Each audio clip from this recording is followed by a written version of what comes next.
Thank you very much for the invitation. I just do satire, so it's very interesting for me to be in this academic environment. I have to stress at the beginning that my page is not funded in any way by the European Union. It's a personal project that I started 5 years ago. And yes, I was invited here because somehow I managed to create, I'm not saying a cosmopolitan communication page, but at least a pan-European one. And it has a lot of resonance, at least among, of course, universities and people that work in the EU and embassies and so on, and also among just students and EU enthusiasts, and also, of course, EU trolls. So, yes. Yeah, that was the first slide. Very good. So the reasoning about the need of doing this project started from analyzing the EU political communication. I discovered that actually the European Union is sexy. People don't believe it, but actually everybody is talking about the European Union all the time.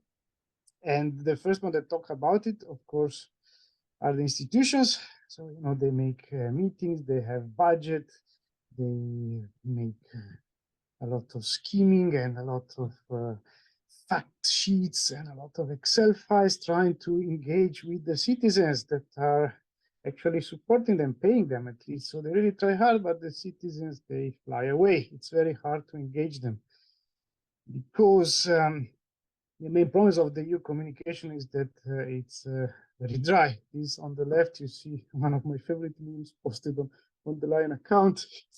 It's a tweet, sorry, it's a tweet with like 5 lines of text, some very weird hashtag and mentions, and then there is this amazing 13 lines in capital text with white and yellow colors on a blue background, which is, yes, very, very hard to read.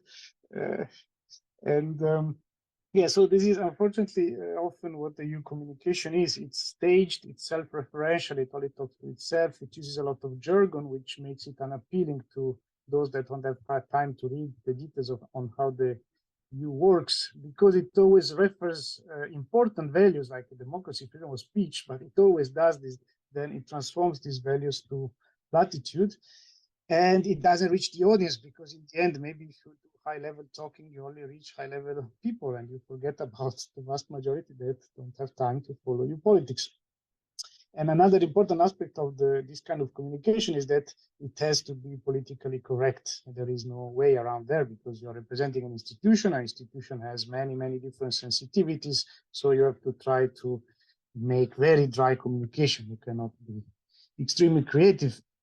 So the first actor that speaks about the European Union. The second actor are the populists. Their communication is much better. We know it, as we heard before. Yes, with their lies, they managed to fuck up an entire country. And sorry for my French.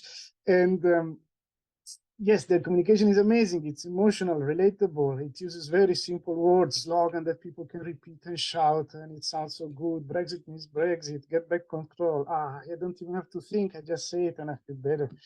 It talks to the guts. It targets indignation, fear, you know, all the negative emotion. People understand it easily because they understand it and they feel, oh, I'm so smart. I understand this. They share it with their friends.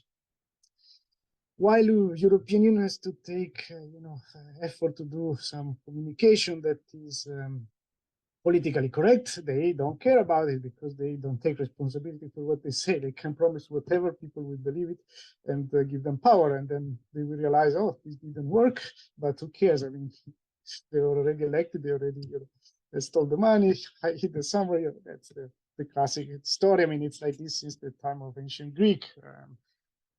So knowing that, people forget things very easily. So usually it takes a couple of serious governments to go back to populist. What can we do against this? Very little. But my idea was, well, I cannot, you know, go out and start shooting people, so I can do satire, which is a way to at least make fun of them. You know that they're gonna win. You know that they don't deserve it, but I suppose that's how the world goes, and at least I can joke about it. And that's how I started DigiMeme, which has a significant echo now. It has in total about 150,000 followers on this the platforms of Twitter, Facebook, and Instagram. And yes, I run it by myself with the help of a few friends, of course, that give me ideas and information. And yeah, it works so surprisingly well, I must say. Maybe, I suppose you're all familiar with the concept of meme, but as we are in academia, let's give a definition of meme. It comes from ancient Greek, something that imitates something else. And the idea is that some kind of cultural unit that carries an idea and passes from mind to mind. It's taken from this book, The Selfish Gene. I suppose it's quite famous, where, well, the author imagines that ideas are some kind of parasites of the brain, and they use communication to replicate themselves and so infestate other brains. Quite interesting thought. Specifically, what I do is using internet memes. So an internet meme starts usually with a template. You see it on the left. So there is an image that we all know more or less which kind of idea it wants to communicate. So there is Winnie the Pooh dressed with a t-shirt, Winnie the Pooh dressed with a tuxedo. So we know that this meme will present one word and another fancy way to say the same thing. So in the European Union, of course, you have a lot of lobbyists, but they will never admit that they're lobbying. They're just advocating for something because lobbying sounds dirty. The advantages of using memes are many. I mean, we live in a fast society, as we heard before. There is no time to consume an entire article of newspaper. This is a luxus for few people. So we need something that goes fast to the imagination. So memes are very fast to consume and easy to recognize. So if I show you a picture of Ron Weasley receiving a howler, you all know that he's going to be scolded by somebody who actually cares for him. So it's perfect to illustrate the concept of an infringement procedure, which is something that the European Commission sends to governments that don't comply to the European standards, rules, or values. Because memes generate an emotional response, they also become viral. And in some rare cases, somebody might say, well, why do you find this funny? They might actually Google what you're talking about. Maybe you Google infringement procedure because you have no idea what it is. And then you learn something. So this is infotaining. I am entertaining you with the hope of making you laugh, but you also learn something if you want to laugh. Memes can be used to express very complicated topics. For example, one of the most complex things I know, and I studied engineering, is the new law approval procedure. It's like a complete madness. It's a very dysfunctional way. Everybody must agree, of course, because we want to make half a billion people agree on something. So, yes, explaining in an easy way how the process of approving a new law works is very hard. You need at least 2 pages of Word document, or you can use a meme. I mean, you can see the commission is some entity that proposes something, and the other entities, which are the parliament and the council, are gonna cut this proposal into many pieces and try to put it back together in conciliation and readings in case they don't agree.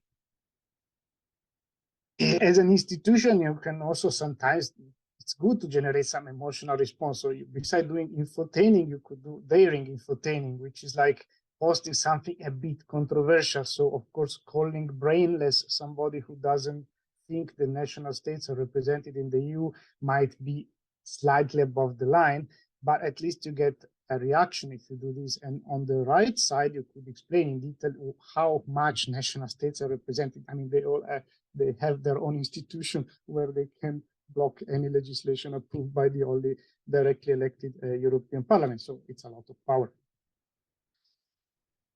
Now, this is a more the interesting, challenging part, considering the topics that we discuss here, you know, integration, inclusion, respecting other people's opinion and culture. It is, of course, something very hard.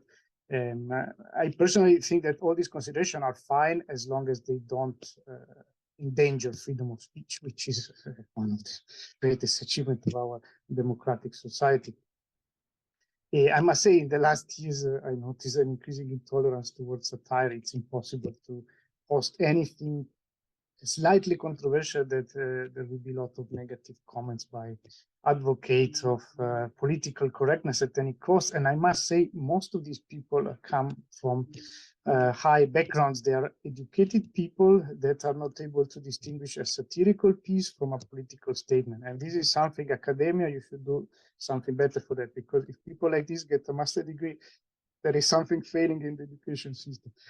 Let's see. Why do the fanatics and also establishment hate satire so much? There is this great quote from The Name of the Rose, Padre Jorge de Burgos. I'm sure you all remember this character. He says that if you laugh about something, you're not afraid of it. And if you're not afraid of it, you might start questioning it. But questioning those in power is one key feature of any working democracy. So it is important for democracy itself to defend freedom of speech and satire at any cost, because if you don't do this, you will lose the ability to have a conversation where you have different opinions and you try to persuade each other and listen to what the other has to say, which is also very beautiful. We know it, especially we studied academia. It's very funny to sometimes have this kind of debates. So again, I believe if we want to be an inclusive society, we should also, all of us should agree that whatever we hold as a holy truth might still sound ridiculous to other people. And we might not like this, but we have to accept it. Now, we heard Brexit being mentioned many times. Of course, I made a lot of memes about Brexit, and I know it's a tragedy for many people, but still we can use this at least as an example to other to communicate against other, Frexit or Italexit or whatever, at least to show you see what happens. Yes. Let's see a few examples now of this, how hard it is to communicate with memes and which kind of comment you receive. This was a meme I posted. Romania and Hungary trying to find a suitable commissioner candidate. So, every time there is a new European Commission, every country has to propose a few candidates for becoming commissioners. And we were in that situation where Romania couldn't find somebody that wasn't obviously corrupt, and Hungary couldn't find somebody who wasn't obviously anti-European. So they had this serious problem. And I posted this meme. I knew it was a bit controversial, but still, that's how it was. And of course, there were many Romanians and Hungarians were like laughing, right? Yeah, it's exactly that is. And some others started saying that this is racist. I mean, obviously, it's not racist. I'm not saying that Romanians as a population are not able to have honest people, but just in that specific constellation, in that specific moment, that was what was happening. So again, the inability of engaging and communicating and understanding what is the real intent of satire.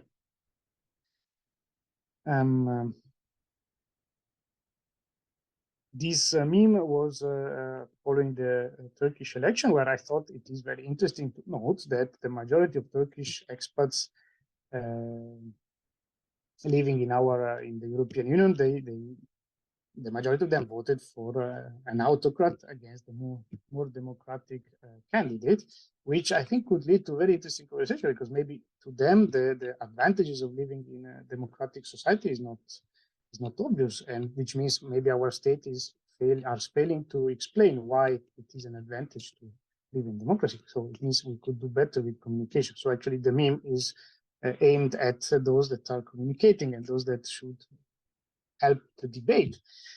But of course, the standard answer was it's racist. You are demonizing refugees, even though I'm talking about expats, which is a completely different things. On the other hand, you have the right-wing supporters that say that such meme shows that we are afraid of a strong leader like Erdogan. So it's beautiful because still you manage to engage a different kind of extremist audience. This is one of my favorite. Now, I don't know if any of you ever lived in Brussels, but Brussels is the capital of Belgium. But Belgium is made by two different communities. You have French-speaking and Dutch-speaking, even though they say that they speak Flemish, so it's not Dutch as a language. And if you're listening to Spotify in Brussels, maybe you're listening to, Leonard Cohen, something very nice, and suddenly there is an interruption and there is an ad coming in. If it's in French, you don't notice it, but if it's in Dutch, these kind of strong sounds, you really notice it. And when I posted this meme, I was expecting people saying that it's racist against Dutch speakers, but no, nobody really cared about this. There were more the Flemish community that was saying, why are you surprised that you receive advertisement in Flemish? It's also the national language of the country where Brussels is, so you shouldn't be surprised. And then there came the Dutch nationalists who started insulting the Flemish nationalists, saying, you don't speak Flemish, it's just a dialect, Dutch is the real language. And then I stopped following it because it got very heated and it was all in Dutch, so my understanding of the language is very limited. But still, it was quite funny. Sexism is another typical accusation I received while using satire. And of course, we have here the late Silvio Berlusconi, greatest statement Italy ever had, according to some. And with this meme, of course, I wanted to make fun of the sexism that he represents. But of course, many feminists didn't really understand it, and they said I should not even use a picture like this because the picture itself is sexist, so you can't even point out the problem of sexism with the picture that represents it. Against sexism, this was, yes, there was this great picture of Berlusconi with a pink laptop, which reminded me the time I woke up at my girlfriend's place and she had a pink laptop and I was using it to send emails. And of course, this was taken as I'm suggesting that if you use pink, you're necessarily a woman, which is the point. But many people, educated people, are not able to bridge this different meaning, that intent that the meme had. Just to conclude, I think 50 minutes are almost over. The world is definitely a very difficult situation, and at least I think it's good that there is somebody that still managed to make us laugh and make us see things from a more relaxed point of view. And let's not forget, the final aim of satire is not just making people laugh, it's more making people think. So sometimes you need to extremize a bit your description of an event to make people see that event from a different perspective and hopefully start some serious conversation, which is always beneficial, and it's one of the great joys of life. So thank you very much, and if you have questions.